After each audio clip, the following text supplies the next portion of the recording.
مرتضیٰ کے بارے میں۔ مرتضیٰ وہ ہے جو قاسم علی خان نے اپنی بیٹی یعنی کہ زیب النساء کے لیے چنا، مطلب قاسم علی خان کہتا ہے کہ زیب النساء اور مرتضیٰ کی شادی ہو جائے۔ اب مرتضیٰ کے بارے میں بلو رومز بتاتی ہیں زیب النساء کو کہ تمہارے دادا قاسم علی شاہ اور مرتضیٰ کے دادا شیخ امیر ایک دوسرے کے دوست تھے، اور کہتی ہے کہ تمہارے جو دادا ہیں بہادر علی شاہ، اس کا ایک بھائی تھا سعادت علی، اس نے گھر میں کسی مطلب کام کرنے والے کے ساتھ زیادتی کی اور مطلب بہت برا کیا اس کے ساتھ، جس کی وجہ سے وہ پریگننٹ ہو گئی، اور تمہارے دادا شیخ بہادر علی کو غصہ آیا اور اسے اپنے گھر سے نکال دیا اور اسے مطلب اپنے دوست کے پاس بھیج دیا۔ کس دوست کے پاس؟ شیخ امیر کے پاس، جو مرتضیٰ کے دادا ہیں۔ اب جو بلو روم ہے وہ زیب النساء کو اس کی آنٹ زینب کے بارے میں بھی بتاتے ہیں کہ زینب کی ڈیورس کس لیے ہوئی، کیونکہ اس ٹائم اس کی آنٹ زینب کی ڈیورس ہو چکی ہوئی ہوتی ہے۔ اچھا، وہ والز زیب النساء کو بتاتی ہیں کہ جو زینب ہے وہ اپنے گھر میں سب سے لاڈلی ہوتی ہے، اور بہادر علی خان جو زیب النساء کے دادا ہوتے ہیں وہ اس کی آنٹ زینب کی شادی ایک فیوڈل لارڈ مطلب ایک امیر زادے کے ساتھ کر دیتے ہیں، جس کا نام ہوتا ہے شاہ باقر مرزا۔ وہ شاہ باقر مرزا جو ہے اس کے ساتھ اچھے سے ٹریٹ نہیں کرتا تھا، مطلب زینب کے ساتھ اچھے سے پیش نہیں آتا تھا۔ وہ ایک پروسٹیٹیوشن لالی کے ساتھ انٹرسٹڈ تھا اور وہ اس لالی کو چاہتا تھا، لیکن دنیا والوں کے سامنے شاہ باقر مرزا زینب کے ساتھ اچھے سے ٹریٹ کرتا کہ وہ اس کا بہت خیال کرتا ہے، جس کی وجہ سے زینب جو ہے پریگننٹ ہو جاتی ہے بہت جلدی، اور اس کا بیٹا بھی ہو جاتا ہے۔ پھر کچھ دن بعد شاہ باقر مرزا اپنے بیٹے جس کا نام ایاز ہوتا ہے اس کو بھی اور زینب کو بھی بہت مارتا پیٹتا ہے، جس کی وجہ سے زینب کی ڈیورس ہو جاتی ہے اور اپنے گھر واپس آ جاتی ہے۔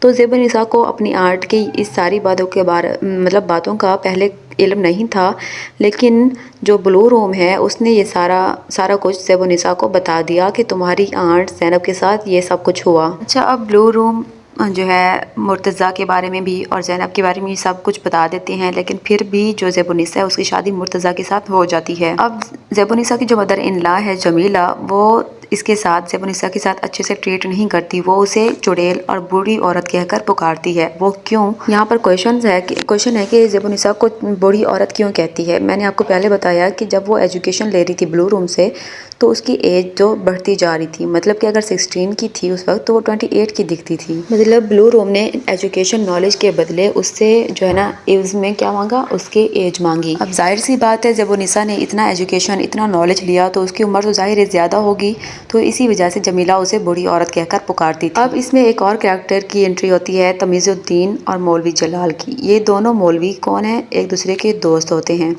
اب مولوی جلال کے بارے میں بھی جو ہے نا بلو روم زیب النساء کو بتاتی ہیں کہ ایکچولی میں ان ریئلٹی مولوی جلال کون ہے۔ وہ بتاتی ہے زیب النساء کو کہ ایک دن مولوی جلال تمہارے گھر مطلب کہ قاسم علی خان کے پاس آیا پناہ مانگنے کے لیے کہ مجھے اپنی حویلی میں رہنے دیں کچھ دن کے لیے۔ تو وہ کیوں آیا تھا؟ وہ خود کو ایک مولوی ایک ریلیجیس مین تصور کر رہا تھا، لیکن ریئلٹی وہ ایسا مین تھا۔ اس نے اپنی ماں کا قتل بھی کیا ہوا تھا، اس کے علاوہ قرآن پاک پڑھنے والے چھوٹے بچے کے ساتھ اس نے ریپ بھی کیا۔ تو اس جرم سے بچنے کے لیے وہ اس حویلی میں پناہ لیتا ہے۔ چونکہ بلو روم نے زیب النساء کو مولوی جلال کی اصلیت بتا دی تو وہ زیب النساء انسسٹ کرتی ہے قاسم علی خان کو کہ جلال الدین کو گھر سے نکال دیں کہ یہ اچھا بندہ نہیں ہے۔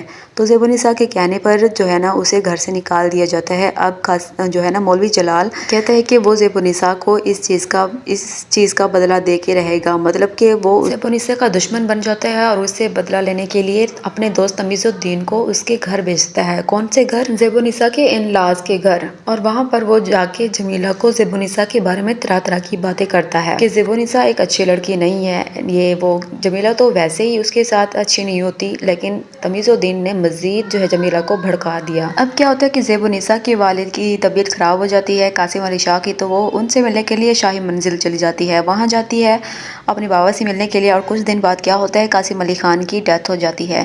اب کیا ہوتا ہے کہ جب زیب النساء چھوٹی تھی تو اس کے دادا کی ڈیتھ ہو گئی، اس کے بعد اب اس کے والد کی ڈیتھ ہو گئی۔ مطلب گھر کے بڑے یہ دو میل پرسنز تھے، میل ڈومینیٹ سوسائٹی تھی جہاں مطلب ان کی ہی مانی جاتی تھی۔